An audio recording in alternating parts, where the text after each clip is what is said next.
¿Sabías que existe un lugar en la Tierra donde el tiempo parece detenerse para algunos? Un no lugar de tránsito perpetuo donde la vida se suspende indefinidamente.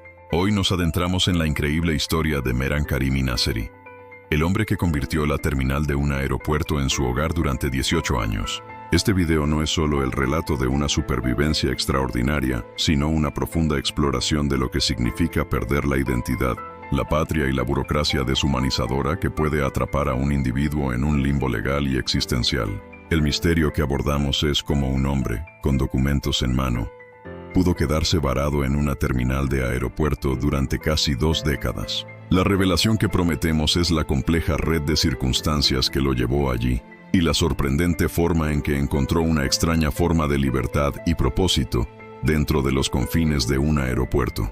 Prepárense para un viaje fascinante a través de un rincón inesperado de la condición humana.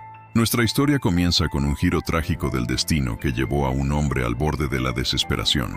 Mehran Karimi Nasseri, nacido en 1945 en Masjed Soleiman, Irán, tenía una vida relativamente normal. Su padre era un médico iraní y su madre, una enfermera británica que trabajaba en el mismo hospital. Mehran se fue de Irán en 1977 para estudiar en Inglaterra. Sin embargo, su vida daría un vuelco drástico a finales de la década de 1970.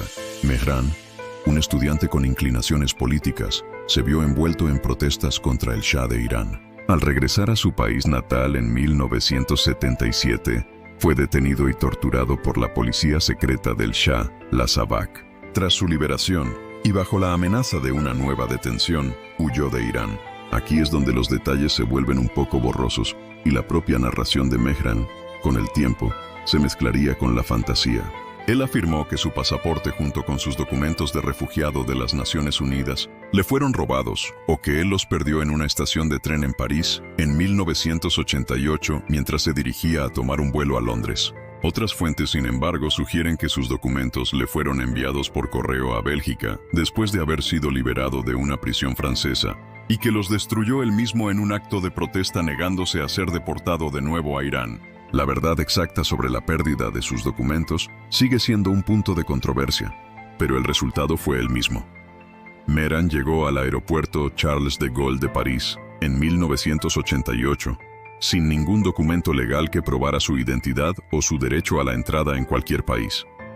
Al carecer de pasaporte y documentos de refugiado válidos, Mehran Karimi Nasseri se encontró en un limbo legal. Las autoridades francesas lo detuvieron, pero no podían deportarlo. No podían enviarlo de regreso a Irán porque no tenía un pasaporte iraní válido, y además, temía por su vida si regresaba debido a su historial de activismo político. Por otro lado, no podía entrar legalmente en Francia porque no tenía documentos de identidad. Estaba atrapado en lo que se conoce como tierra de nadie legal, un espacio fronterizo donde las leyes internacionales sobre el estatus de refugiado y la soberanía nacional chocaban. Se le permitió vivir en la Terminal 1 del aeropuerto Charles de Gaulle. Inicialmente, las autoridades francesas intentaron resolver su situación. Bélgica le otorgó el estatus de refugiado político en 1981, pero solo se accedía a vivir en Bélgica. Mehran, sin embargo, insistió en que quería ir a Inglaterra, el país de origen de su madre, y según él, donde sus documentos habían sido extraviados o robados. Esta obstinación se convertiría en un factor clave de su permanencia.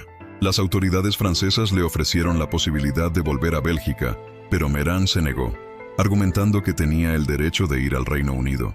Esta negativa, aunque quizás nacida de un deseo genuino o de un profundo trastorno psicológico, lo condenó a permanecer en la terminal. Se convirtió en un residente permanente del aeropuerto, un espectro en el bullicio constante de los viajeros.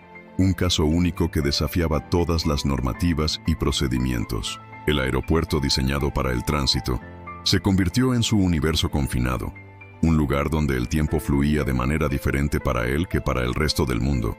Los primeros días de Mehran en la Terminal 1 fueron sin duda los más difíciles. Un aeropuerto es un lugar hostil para vivir, carece de la privacidad, la comodidad y los servicios básicos de un hogar. Sin embargo, Mehran se adaptó. Al principio, dormía en bancos de plástico, se aseaba en los lavabos públicos y vivía de la caridad de los empleados del aeropuerto y los viajeros que se apiadaban de su situación. Poco a poco su presencia se convirtió en una parte familiar del paisaje de la terminal. Los empleados del aeropuerto, a pesar de la burocracia, comenzaron a desarrollar una especie de rutina de cuidado hacia él. Le daban comida, le traían periódicos viejos y le proporcionaban mantas. Elías, un hombre en su mayoría introvertido, encontró su propio ritmo en este entorno. Se pasaba los días leyendo libros, escribiendo en un diario y observando a la gente pasar. Se convirtió en una figura conocida, y su historia empezó a difundirse, primero entre el personal del aeropuerto y luego más allá. Reporteros y periodistas se acercaron para conocer al hombre del aeropuerto, convirtiéndolo en una pequeña celebridad local. A medida que su historia se hacía más pública, recibía donaciones de dinero y regalos, lo que le permitió comprar comida más variada e incluso una pequeña radio. La terminal se convirtió en su reino, un espacio donde, a pesar de su condición de no persona legal, había logrado forjarse una existencia. Había encontrado una extraña forma de comunidad y un propósito en su observación de la vida en tránsito. La prolongada estancia de Mehran en el aeropuerto no fue solo una cuestión de burocracia, sino que también reveló una compleja interacción de factores psicológicos y legales que lo mantuvieron atrapado. A medida que pasaba el tiempo, la salud mental de Mehran se deterioró. Comenzó a vivir en una realidad alternativa, convencido de que su nombre era Sir Alfred Mehran y de que el Reino Unido era su destino final y legítimo. Esta creencia, aunque delirante, se convirtió en una parte inquebrantable de su identidad y una barrera para cualquier resolución práctica de su situación. Cuando finalmente, en 1999, se le ofreció la ciudadanía francesa y documentos de viaje, Mehran se negó a firmarlos. Argumentó que los documentos no reflejaban su identidad elegida como Sir Alfred Mehran y que no podía aceptar nada que no lo llevara directamente a Inglaterra. Esta obstinación, nacida de su estado mental, frustró los esfuerzos de sus abogados y de las autoridades francesas por ayudarlo. Se convirtió en un caso fascinante para los expertos en salud mental, que veían en su negativa una forma de catatonia o un trastorno de identidad disociativo, exacerbado por el aislamiento y el trauma. Su caso también puso de relieve las limitaciones del derecho internacional y de los sistemas burocráticos. A pesar de los esfuerzos por ayudarlo, su negativa a cooperar dentro de los parámetros legales establecidos lo mantuvo en un limbo sin salida. La historia de Mehran no era solo la de un hombre sin papeles, sino la de un hombre que en cierto modo había creado una nueva identidad y un nuevo hogar en el lugar más improbable, negándose a abandonar esa realidad construida. La fascinación por la historia de Mehran trascendió las fronteras de Francia y de los medios de comunicación. En 2004, la historia de Mehran Karimi Nasseri inspiró la película La Terminal, dirigida por Steven Spielberg y protagonizada por Tom Hanks.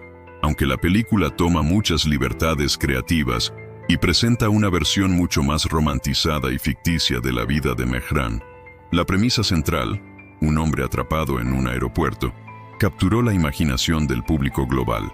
La película ayudó a arrojar luz sobre la existencia de Mehran y, de alguna manera, validó su extraña realidad para millones de personas. Sin embargo, esta fama también trajo consigo un escrutinio renovado. Los detalles de su historia, antes confinados a los informes de los periodistas y los rumores del aeropuerto, fueron diseccionados y debatidos. La película, aunque popular, también generó críticas por su simplificación de la compleja situación de Mehran y por no explorar las profundidades de su angustia mental. A pesar de esto, el impacto cultural de La Terminal es innegable. Convirtió a Mehran de una figura marginal en el aeropuerto a un símbolo de la resiliencia humana, la obstinación y las peculiaridades de la burocracia moderna. La propia historia de Mehran, con sus elementos de drama, comedia y tragedia, parecía hecha para la pantalla grande, y su adaptación solidificó su lugar en el folclore contemporáneo de los personajes extraordinarios. Es importante recordar que, aunque la película humanizó su situación, la realidad de Mehran era mucho más dura y menos glamurosa, un testimonio de la dureza de su vida. Mi opinión, y aquí es donde me alejo de la narrativa más simplificada de su caso, es que Mehran Karimi Nasseri no fue simplemente una víctima de la burocracia, sino que en las últimas etapas de su estancia se convirtió en un prisionero de su propia identidad fabricada y de un trauma no resuelto. Es una opinión controvertida, porque la tendencia natural es sentir lástima por él como una víctima del sistema, lo cual en parte lo fue. Sin embargo, la evidencia sugiere que, llegado un punto, tuvo oportunidades para salir de la terminal, pero eligió no hacerlo debido a su apego a la identidad de Sir Alfred y su insistencia en ir al Reino Unido. Si bien su situación inicial fue sin duda una consecuencia de la burocracia y la pérdida de documentos, su negativa a firmar los documentos belgas en 1999 y posteriormente los franceses no puede explicarse únicamente por la lógica burocrática. Es aquí donde el factor psicológico toma el relevo. El trauma de su detención en Irán, la posible tortura y el desarraigo de su identidad original lo llevaron a construir esta nueva personalidad de Sir Alfred. En el entorno controlado y predecible del aeropuerto, sin las presiones del mundo exterior, esta identidad se solidificó. El aeropuerto se convirtió en un refugio, un capullo donde su nueva identidad podía florecer sin ser cuestionada. La libertad que encontró en el aeropuerto no era la libertad de movimiento, sino la libertad de ser Sir Alfred, sin las exigencias de una sociedad que no entendía, o no quería entender, su trauma y sus fantasías. Sus abogados como Christian Bourget se esforzaron incansablemente por ayudarlo, pero se encontraron con una barrera que no era legal, sino psicológica. Las donaciones y la atención mediática también pudieron haber reforzado su permanencia, creando un sistema de apoyo que le permitió seguir viviendo de esa manera. Argumento que Meran no estaba atrapado por el aeropuerto, sino en el aeropuerto, en una trampa de su propia mente, donde el trauma y una identidad autoimpuesta se convirtieron en las cadenas más fuertes, más allá de cualquier sello o pasaporte. Las autoridades francesas, en este sentido, no estaban siendo estrictamente burocráticas, sino que estaban lidiando con un individuo que había trascendido la lógica de su sistema. Esta perspectiva no disminuye su sufrimiento inicial, sino que añade una capa de complejidad a su encierro, sugiriendo que las prisiones más difíciles de escapar son a veces las que construimos nosotros mismos. La historia de Mehran Karimi Nasseri es más que una anécdota curiosa. Es un potente reflejo de la fragilidad de la identidad, la implacable máquina de la burocracia y la inesperada resiliencia del espíritu humano. Su vida en la Terminal 1 nos obliga a reflexionar sobre la importancia de la patria, de los documentos que nos definen y de la compasión en un mundo cada vez más globalizado. ¿Qué significa ser ciudadano cuando no tienes un lugar al que llamar hogar? ¿Cómo nos relacionamos con aquellos que caen a través de las grietas de nuestros sistemas? La historia de Mehran, que finalmente fue hospitalizado en 2006 y vivió en un albergue hasta su fallecimiento en 2022, nos deja con una pregunta inquietante.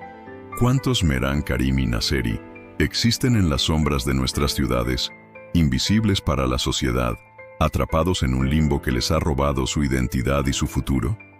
Es un recordatorio de que, a veces, la realidad supera con creces la ficción, y de que las verdades más profundas sobre la condición humana pueden encontrarse en los lugares más insospechados. Si esta historia te ha movido o te ha hecho ver el mundo con otros ojos, te invitamos a unirte a nuestra comunidad para seguir explorando las fascinantes y a menudo perturbadoras historias que la vida nos depara.